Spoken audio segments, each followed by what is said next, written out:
what's up guys? Bajheera here. So guess what? Shadowlands pre-patch has arrived. Oh my goodness. It's been so much fun so far. I'm so excited for Shadowlands.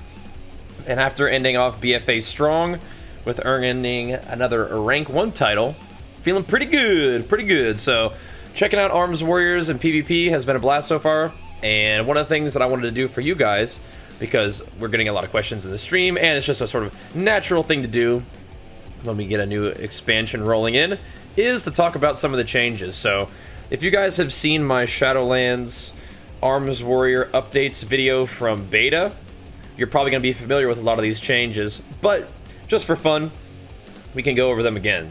Not going to be a super in-depth video, I say that now, but you know how it gets. But I just want to kind of go over some of the abilities that have changed and maybe give you guys a look at the talent setup that I'm using, and maybe just a brief look at some of the new macros that I've made that might be helpful for you guys too. So I guess to start off right off the bat, we can look at some of the abilities that we've gained. So basically with Shadowlands, they've brought back some classic stuff that has been so nice to have in the past and is absolutely wonderful to have again. The first one list, just going down here, is Intervene. So we can once again, intervene to our teammates and intercept all melee and ranged attacks against them for 6 seconds while they remain within 10 yards. So this is a huge peel for your teammates, your healers. You could intervene blinds, saps, kidney shots, all kinds of stuff that's like scatter shots, lots of CC that can be really useful, or you can just take damage for them.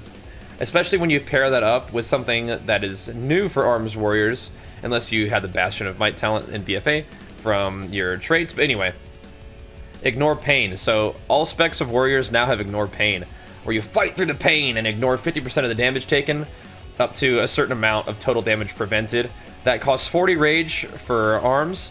I believe also 40 rage for Prot, but who knows about Prot. And it costs like 80 rage for Fury, so that's a lot of rage for Fury. But for Arms, this is absolutely lovely. A lot of people have been saying they wanted a self-heal for Warriors for a long time. This is not a self-heal, but it is another form of mitigation, and that's what Arms Warriors did well before, is try to mitigate damage. Before it was just with D-stance and a bunch of verse stacking. Now we have Ignore Pain. So it does cost a lot of rage, but we have some adjustments to our talent build that can help make that still feel good. But I will say that Arms Warriors do feel a little bit more rage starved than we're gonna be maybe used to, but we'll see how that works. And it's actually gonna get worse when we actually go to Shadowlands and have really bad gear for a while. But once again, we'll see. Another beautiful one we have back is Shattering Throw. Oh baby, I've been having so much fun shattering mage ice blocks, paladin bubbles, and if you'll notice, it's actually a little different than before. It does damage, right? And then removes any magical immunities like Ice Block and Bubble, but it also deals up to 500% increased damage to absorb shields. So that means that it can knock off like Priest bubbles, even Monk cocoons, things like that. But the thing is, I've noticed in BGs trying to shatter like absorb effects, that since it has really low base damage right now, it's not really tuned properly. It doesn't really knock off absorb effects like it probably should later on, but it is cool that we can do that. So those Monk cocoons, we can play like demolition talent, honor talent, and just shatter them every time they're up. Would be hilarious. But we'll work on that anyway. So these ones are something that I've got a lot of questions about: Shield Block and Shield Slam. They are usable as arms. You do have to swap to a one-hander and shield, which does require a global cooldown, which makes me think that they're really not all that worth it. But I am definitely up for somebody showing me some nifty things you can do with Shield Block. So when I saw this initially, I was like, whoa, so you can like intervene to your teammate and shield block like the kidneys, or like a kidney shot or something like that, right? But then people were telling me that Shield Block doesn't really work that way. It doesn't actually prevent the ability from hitting you. It just makes it deal less damage or something. So this will require some testing.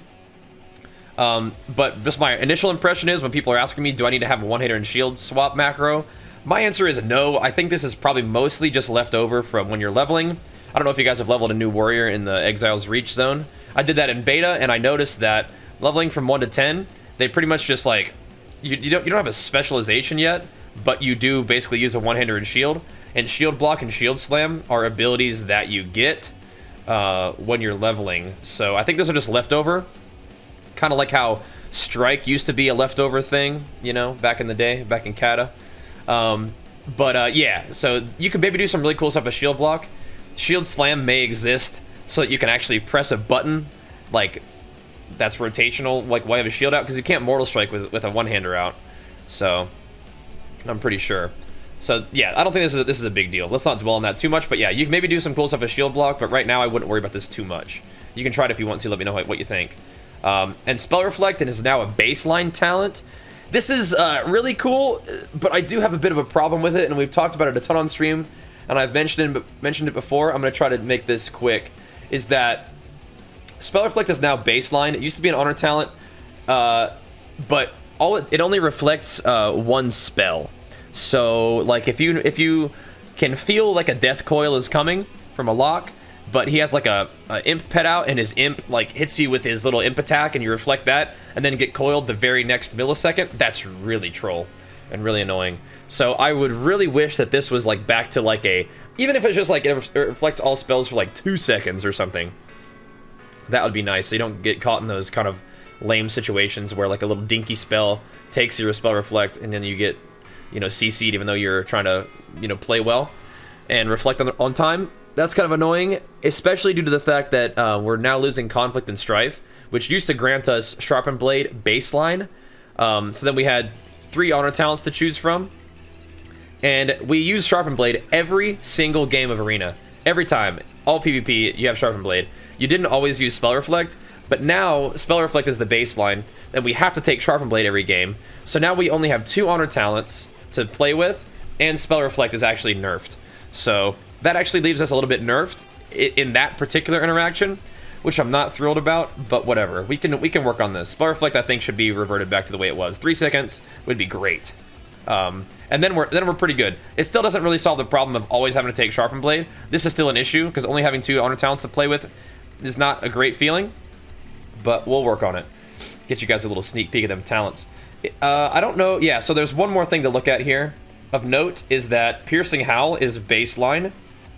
It's on a 30-second cooldown now, so it's more like an actual like peeling or, you know, snare cooldown, and it slows for 70% for 8 seconds. So this is really sweet for BGs, really sweet for peeling for your teammates in Arena, really sweet for keeping people from running away from you. It's on a like 30-second cooldown is you know, it's about the same cooldown as Stormbolt, but it has such nice utility. Like Warbreaker. Bladestorm after piercing howling a group of people so they can't get away from you. It feels really fun at BGs. I love it. I don't think there's anything. Well, oh, there is something else to note. 2 other things. One, Avatar is no longer on the global cooldown, so you can use that in macros now if you want to, or it just feels a lot smoother to use it. You know, and then be able to press other buttons instead of having to be like pop Avatar and then wait, you know, a whole second and a half or a second to actually be able to press a button. That doesn't feel great. Avatar off cooldown does feel great, so definitely been experimenting with that. And another really, really nice change, especially because PvP is going to be a little bit faster paced in the pre-patch, and maybe even in Shadowlands as well, is that Die by the Sword should be, when you get leveled up, bang, a 2-minute cooldown. And then you have, I don't know if you guys have been watching beta stuff, but there's a conduit that reduces it by another 20 seconds. So Die by the Sword now is a 3-minute cooldown, but in Shadowlands, it'll be reduced to a 2-minute cooldown, or even further into a 1 and 40-second cooldown, which is just fantastic. Also, which is pretty cool, Sweeping Strikes gains another 3-second duration, which means that it's on a 30-second cooldown, 15-second duration, which is sweet. And I guess there are a lot of changes to some of these things that I wanted to talk to you guys about, is that Warbreaker applies Deep Wounds. And if you guys didn't know, Deep Wounds has changed, where it's no longer like just a heavy bleed component of our damage. It actually is more like a damage amplifying debuff, so it does a little bit of damage. You'll notice that it also lasts for 12 seconds, where it used to only last for like 6 or something like that. So it does a little bit of bleed damage, but it also increases the damage the enemy takes from you, but from all your attacks, by the percentage that your mastery is. So if I have 18% or 17.6% mastery, that is the amount of extra damage that the enemy takes from me. So if I had 30% mastery, they would take 30% more damage from you. So you can definitely do some fun builds. I think versatility is still a super strong stat. but maybe you'd sacrifice some haste to just really chunk people with mastery, and maybe that's the kind of thing that I will experiment with on the pre-patch, just because we still have just bags full and just banks full of gear that I kind of want to mess around with. So we will experiment with that, and I'll let you know what I think. So we're going to be doing a lot of BGs during this pre-patch. So far, so fun. So I think that kind of takes us through the beginning of things that have changed for warriors. In terms of our stat balance for pre-patch and our like Azerite traits, this is like super specific to the pre-patch, because traits and Azerite stuff is going to be going away, but you can still play your same build. I will tell you that Crushing Assault hits like a truck, so triple Crushing Assault is still good. I've been experimenting, just logged off with triple Lord of War, so I can play this higher item level thing. But Haste Verse is still good. Like I said, I want to experiment with Haste Mastery. But at the end of it all, we can talk about the talents and macros. So a lot of the talents setup hasn't really changed much. If you're still playing Conflict and Strife, you'll get Sharpened Blade baseline. But in Shadowlands, you will take Sharpened Blade every game. I'm doing just a bunch of BGs, so I'm playing offensive talents like Storm of Destruction. Even Death Sentence is fun, especially when paired up with Massacre. For Battlegrounds, just charge executing people when they're 35% health or lower is really fun. Obviously, when you're playing Arena for reals, you're probably going to be doing some more defensive things like War Banner, Master and Commander, Disarm, things like that. But Demolition is a talent that's new that I mentioned. It reduces the cooldown of your Shattering Throw by 2 minutes, so Shattering Throws now on a minute cooldown. That's really fun. Just blast people with Shattering Throws. And Overwatch, which is a really cool idea. When you intervene an ally, they gain Spell Reflection for 5 seconds, or until, so they basically just get your Spell Reflect. That's a really cool idea. It's just going to be hard to work it in with so few honor talent options, but it is cool, and I'd like to test that out for sure. This is definitely like an arena talent. Once again, I would like to see the Spell Reflect be back to 3 seconds. There's just, I don't know, that nerf just feels, it just feels so bad. But I'm really happy with Warriors overall, but that's one thing that I would like to see changed. Even if they make it down like a 2 second, just reflect all. But anyway, honor talents are going to be staying pretty much the same. For actual talents, you can still play the Sudden Death, Sudden Death and Stormbolt are pretty much going to be locked in. And once again, you can always experiment with stuff, but what I've been playing with and what I mostly recommend is still this. Sudden Death, Stormbolt. Massacre can be fun. If you want to play Rend, you're probably going to be doing like the Rend in for the kill anger management maybe, because right now rage generation doesn't feel like the absolute best, but partially because you're spending 40 rage on ignore pain like pretty much whenever you can, which is something to consider. But this build is right now has been pretty fun. So Sudden Death, Stormbolt, Massacre. D-Stance always is locked in. Warbreaker is pretty much always locked in. But where you have things to play with is you can either play with Massacre or Rend. You can play with Avatar, in for the kill, or Dreadnought and anger management. You can play any of these. I think that if you're going to play Rend, in for the kill and anger management is nice. If you're going to play Avatar Dreadnought, Massacre is kind of nice. So those are the kind of the 2 builds, right? But these 3 talents always stay the same. These 3 talent rows, or sorry, these 4, yeah, these 4 always stay the same. And then these 3 down here and this one right here, you can change a little bit. In for the kill is just going to be nice haste for smooth rage generation. Anger management is going to synergize well with having extra haste for more rage generation and more rage expenditure. Same thing with Rend. I think Avatar Dreadnought synergize well with each other because you're not going to have the extra haste from Avatar, but you are going to be hitting hard with Overpower. By the way, Dreadnought, they did change it. If you notice, it actually has that sort of seismic wave effect now on Overpower. So that ends up making Overpower hit pretty hard. And Avatar just being off global cooldown and still generating rage feels really nice. And pair that with Massacre, you're going to have some really, really heavy hits. So that feels pretty good too. So those are the talent builds I recommend. Basically, it's the Avatar Dreadnought Massacre or the In for the Kill Anger Management Rend build. And play around with them, see what you like. They're both fine. Now, last thing, some macros. So these are pretty much just going to only have to do with like the new stuff that we've seen, right? So things like Shattering Throw. I just have a Cancel or a Blade Storm and a Shattering Throw in there. And we're going to go over this fairly quickly, but learning how to write a macro, I think, is more important than just having a macro and then copy-pasting it.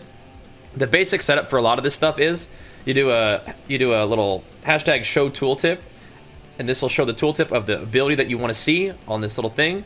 When you put a little question mark, and then you put a show tooltip for Shattering Throw, it'll automatically show the tooltip for Shattering Throw on the macro, like this, see? And then I'm canceling the aura Blade Storm, so if I'm Blade Storming and a mage ice blocks, I can press this button, and it'll cancel my Blade Storm and start casting a Shatter. I might have to spam it, that's okay too. One of the things that's a little bit more tricky is like an intervene macro, where it's show tooltip intervenes for the same thing. Then you do slash cast with a little closed bracket, little square bracket at mouse over, and then you put the little comma for help, comma no dead. So if you're intervening an ally and they're not dead, you'll intervene to them. That's just the basics right there. Then we have a focus shatter, which is the same thing, except for your cast is target equals focus, shattering throw. You can also write it like those kind of things as like an at. So this is a intervene for party 1, be slash cast at party 1 intervene. Then same thing for slash cast at party 2 intervene with a closed bracket there. What else do we have that was a new macro? I think the only thing that was another new macro is something that's kind of fun. This is a little bit newbie. I don't think it's bad, but it's just going to get us through the pre-patch, or just for right now we're experimenting. I don't think it's bad though. Show tooltip overpower, and what I have is it's casting overpower, and it's also casting ignore pain. So basically whenever I press overpower, if I have enough rage, it'll also cast ignore pain for me, which will help me have very high uptime on ignore pain, especially because I'm macroing it into an ability that doesn't cost rage. So that helps a little bit. And by the way, one other thing to mention is while you guys are getting your macros going for pre-patch, it is important to note that you can, one of the big rules for macros is you can only have one global cooldown per macro. So, ignore pain is not on global, overpower is on global. And how you know if something's on global is like whenever you press it, all your abilities do a little shoo, you know, like shoo, cooling down, right? So things like charge, now avatar, ignore pain, those don't have a global cooldown. So you can actually macro ignore pain into anything if you wanted to. I just think overpower is a fine button to do it because it doesn't cost rage and it just feels good. You can macro it into victory rush if you wanted to as well. Another fine button to have. But I think that will just about cover the like super basics for warrior for now. I think arms warrior is going to shred in Shadowlands. We're definitely doing some serious damage in the pre-patch. I think the addition of the mastery change, making it so that our abilities just hit harder, ends up making warriors feel a little bit chunkier while still doing pretty good consistent pressure. So that feels really good. I'm happy so far. Like I said, the main criticism is that little bit of a baseline nerf with Spell Reflect being nerfed, even though it's baseline, is kind of a problem, and Sharpened Blade still being... Maybe that should be baseline as well, because Arms Warriors are a healing debuffing class, and that's one thing that we actually have a little bit of an advantage on other classes that do also have Immortal Strike, is that we can at least apply Sharpened Blade and have an increased healing debuff. So that's kind of key to Arms Warriors. Maybe just make Sharpened Blade baseline or something like that, or just make our Mortal Strike baseline 50%. That's great too. But I think the Spell Reflect nerf needs to be a little bit adjusted there so that we can just be really happy that we got improved rather than having sort of something given to us but something taken away at the same time. That might feel a little bit better. But either way, I think that rounds out the basics for Arms Warriors in Shadowlands so far. Obviously, we'll continue to crank out some more gameplay for you guys and more guides along the way. But I didn't want to leave you guys hanging because I know I'm pumped for Shadowlands and Shadowlands pre-patch. I bet you guys are too. And I hope this helps you get started. My warrior brothers, have fun out there. Thanks for watching. Appreciate the love. Make sure you show the video some love with a big thumbs up. Leave a nice little comment and subscribe to see more. Thanks for watching, and we'll see you guys next time. Peace.